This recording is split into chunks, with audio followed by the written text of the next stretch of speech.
ভালোবেসে বিয়ের ৬ মাসের মধ্যেই অস্বাভাবিক মৃত্যু ঘটল এক গৃহবধূর। মৃতের নাম মনীষা সাঁতরা। জানা গেছে মাস ৬ আগে খানাকুলের রামনগর গ্রামের বাসিন্দা দেবাশিস দলুইয়ের মেয়ে মনীষার সঙ্গে বিয়ে হয় নবাসন গ্রামের সন্দীপ সাঁতরার। বৃহস্পতিবার রাতে হঠাৎই মনীষার শ্বশুরবাড়ির লোকেরা বাপের বাড়িতে ফোন করে মনীষার মৃত্যুর কথা জানায়। শ্বশুরবাড়ির লোকের দাবি মনীষা নিজেই এই কাজ করেছে, কিন্তু তার বাপের বাড়ির লোকের দাবি তাকে মেরে ফেলা হয়েছে। তাই তারা শ্বশুরবাড়ির লোকের দৃষ্টান্তমূলক শাস্তির দাবি করেছেন। আমার মেয়ে ওনার ভালোবাসা করে বিয়ে শাদী করেছে। ওনার একবার চলে গেছিলো দুজনের মতামত নিয়ে আমরা বয়সটা কম হিসাবে ফিরে নিয়ে আসছিলাম, বুঝি বাড়ি নিয়ে আসলাম যে ভবিষ্যতে পরে আবার ভবিষ্যতে বিয়ে দেওয়া হবে। এখন আমাদের মেয়েকে আমার বাড়ি নিয়ে যাচ্ছে, নিয়ে চলে আসলাম বাড়িতে। পুনরায় দিন কতক পরেতে আবার চলে যাওয়ার পরেতে আমরা আর কিছু বলিনি বা থানাতেও জানাই না। আমি নিজের মনসা দিলাম যে ওরা দুজনের মধ্যে যাতে সুখে সংসারে সুখে রাখতে পারে, জীবনটা সুখের কাটে, সুন্দর জীবনটা আপনার নষ্ট হয়ে যায়, সেই কারণে আমরা চেয়েছিলাম। তো এখন তো আমাদের দেখছি তো জীবন একটু নষ্টই হয়ে গেল। তার পুলিশ প্রশাসনের উপরে আমাদের ভরসা আছে, যদি এটা কোনো মার্ডার বা কোনো ঘটনা ঘটেই থাকে সেটা প্রশাসন নিশ্চয় চেষ্টা করবে সত্যি ঘটনাটা বের করার জন্য। প্রশাসনের উপরে আমরা পূর্ণ ভরসা রেখেছি, প্রশাসন আমাদের সঠিক সিদ্ধান্তটা নিয়ে দেবে বা সঠিক যে ঘটনাটা ঘটেছে সেটা আমাদের জানা। মূলত কীভাবে জানতে পারলেন আপনারা? আমরা জানতে পারলাম গতকাল রাত্রিতে ছেলে মা ফোন করছে, তখন 1:30 নাগাদ আমাদের বাড়িতে ফোন করছে যে তোমরা চলে আসো, তোমাদের মেয়ে হাত পা ঠান্ডা হয়ে গেছে আর তোমরা তাড়াতাড়ি চলে আসো। আমরা বললাম হসপিটালে তোমরা তাড়াতাড়ি পাঠাও, আমরা যাচ্ছি। আমরা নিজেরা হসপিটাল নিয়ে গেছি। আপনারা যে দেখলেন কি বিছানায় শুয়ে আছে না? আমরা যে মানে বিছানার উপর শুয়ে রেখেছি। আপনার বাড়িতে গিয়ে কি দেখলেন, কিভাবে রয়েছে? বাড়ির লোক গিয়ে দেখছে বিছানাতে শুয়ে রেখেছে, চাদর ঢাকা দিয়ে তা শুয়ে আছে। তো থাকার পরে আমরা এখান থেকে আমাদের লোকজন নিয়ে হসপিটালে যাওয়া হলো। তখন কি জীবিত ছিল? না, তখনই মারা গেল। এখন হসপিটালে যখন নিয়ে গেলাম তখন ওখান থেকে ডাক্তারবাবু দেখলেন, ম্যাডাম দেখলেন, বলে তো তখন 2টো বাজে প্রায়, বলে তো 4 ঘন্টা আগে মারা গেছে। কতদিন আগে বিয়ে হয়েছিল মেয়ে? বিয়ে হয়েছিল লাস্টে 6 মাস। ওনারা কি লাভ ম্যারেজ করেছিল? হ্যাঁ, লাভ ম্যারেজ ভালোবাসা। কোথায় বিয়ে হয়েছিল মেয়ের? নবাসন। আপনার কটা ছিল? আমার একটা ছেলে। একটা ছেলে একটা মেয়ে? 3 মেয়ে। এই যে মারা গেছে একে ছোট। ছোট মেয়ে। আপনার পরিচয়? আমার নাম হচ্ছে অজিতলি, আমার রামনগর বাড়ি। যে মারা গেছে ওনার নাম? আমার নাম হচ্ছে মনীষা দলুই। কঠিন শাস্তি হয়, সে যেন জেল থেকে না বেরোতে পারে। তাই আমাদের কাছ থেকে আমার বোনকে কেড়ে নিয়েছে, আমার ভাইয়ের কাছ থেকে তার চোখের মনিকে কেড়ে নিয়েছে, তাই জন্য কঠিনের থেকে কঠিন শাস্তি হয়। এমন শাস্তি হয় সেই জন্য পৃথিবীতে না থাকে, এরকম শাস্তি তার হওয়া উচিত। এটা কি মেরে দেওয়া হয়েছে বলে মনে হচ্ছে? হ্যাঁ, এইটাকে খুন করা বলা হচ্ছে। খুন করেছে আমার বোনকে, এমন ভাবে মেরেছে যে খুন করেছে আমার বোনকে। তাই আমি চাই আমার বোনের খুনিরা যেন শাস্তি পায়, যে আমার ভাইয়ের চোখের মনিকে কেড়ে নিয়েছে, আমার ভাইয়ের কাছ থেকে যা তার বোনকে কেড়ে নিয়েছে, সেই জন্য শাস্তি পায়, কঠিনের থেকে কঠিন শাস্তি পায়। এমন কঠিন শাস্তি পায় সেই জন্য জেল থেকে না বেরোতে পারে। হ্যাঁ, না বেরোতে পারে। তার মায়ের কোল থেকে একটা সন্তানকে কেড়ে নিয়েছে তারা। এই মানসিক অত্যাচার বা শারীরিক অত্যাচার হতে এরকম কিছু শোনা যাচ্ছে? এরকম হতো বলেই তাকে মেরে দিয়েছে। নিশ্চয়ই তাদের কিছু গোপন তথ্য জেনে গিয়েছিল, সেই জন্য ওকে মেরে দিয়েছে। নাহলে একটা মানুষকে মারাটা অসম্ভব, কোনো দিনও সম্ভব হতে পারে না একটা মেয়েকে মারার। তাদের কোনো আইন নেই যে অন্যের মেয়েকে ঘরে নিয়ে এসে শাস্তি করে মারবে।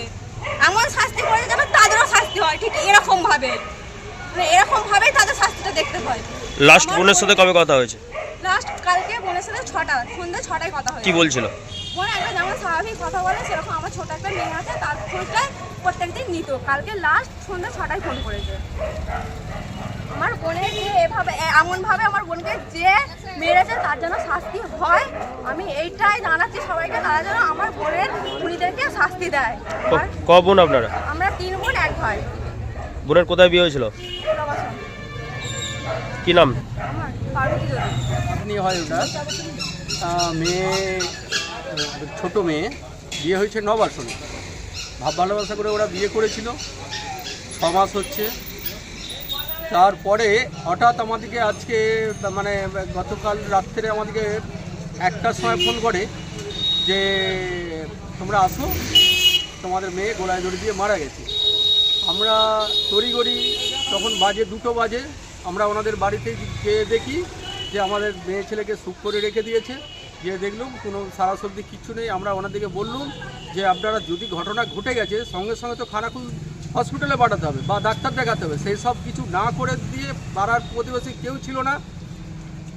উনি শুধু একজনই ছিল, আর একজন ছিল মহিলা। ওনার উপরে প্রচুর অত্যাচার এর আগে শুনেছি করেছে। আমি চাইছি যে, আমি তো খানাকুল থানায় আসছি, খানাকুল থানার প্রশাসনের উপরে আমরা ভরসা রাখছি, যাতে করে ওনারা ওনারা যে আছে ওনারা শাস্তি পায়, সেইটা আমি খানাকুল থানার কাছে আমি অভিযোগ রাখছি। কি মনে করছেন, এটা আত্মহত্যা না খুন? আত্মহত্যা নয়, ওটা পরিকল্পনাভাবে মার্ডার করা। আমরা যেটা দেখতে পাচ্ছি পরিকল্পনাভাবে মার্ডার করেছে। আমি চাই ওনাদের শাস্তি যাতে হয়। খানাকুল থানার কাছে আমি দ্বারস্থ হয়েছি, এটাই আমার বক্তব্য। আর কি, যে মারা গেছে তার নাম কি? মনীষা দলুই না, ওরা সাঁতরা, ওদের বুধবিটা সাঁতরা। এখন ছেলের নাম হচ্ছে সন্দীপ সাঁতরা। কি নাম, আপনার নাম কি? আমার নাম উত্তম মালিক, আমি ওনার দাদু, যে মারা গেছে আমার দাদু। বলতে আমাদেরকে রাত্রি 1টার সময় ফোন করেছে, বলছে যে এসো তোমাদের মেয়ের হাত পা ঠান্ডা হয়ে গেছে। তো আমি গিয়ে সঙ্গে সঙ্গে গিয়ে দেখি যে হাত পা সত্যি ঠান্ডা হয়ে রয়েছে। আমি আমার ভাইকে তুলছি আমি, যে কী হয়েছে কী হয়েছে কী হয়েছে। আমরা ভাবি হয়তো কোনো কিছু অসুবিধা কিছু হয়েছে, শরীর খারাপ কিছু হয়েছে। তারপরে অন্ধকার আমরা কিছু দেখতে পাইনি।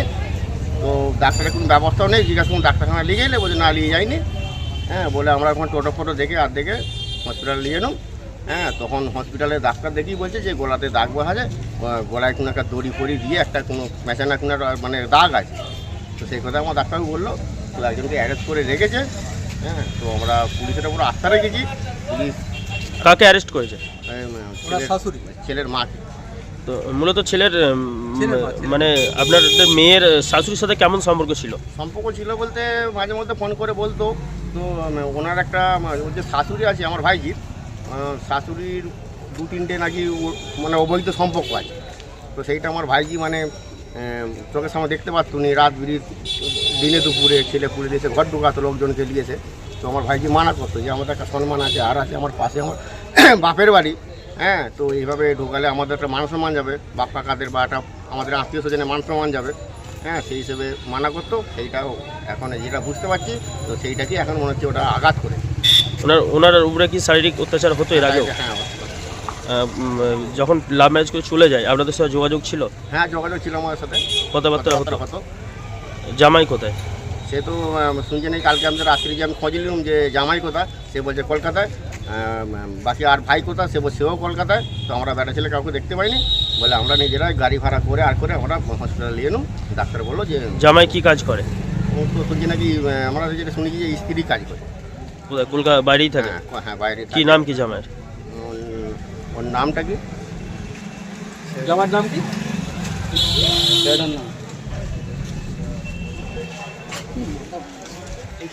এখন কি চাইছেন তাহলে আপনারা? আমরা চাইছি যে এই যে ঘটনাটা ঘটেছে আর কারো বিরুদ্ধে কারো মেয়ে না এইভাবে মানে ঘটনা এভাবে দুর্ঘটনা না ঘটে, তার জন্য আমরা শাস্তি ভরসা আমরা রেখেছি। শাস্তিটা যেমন একটু ভালো করে হয়। আজকে কোথায় এসেছেন?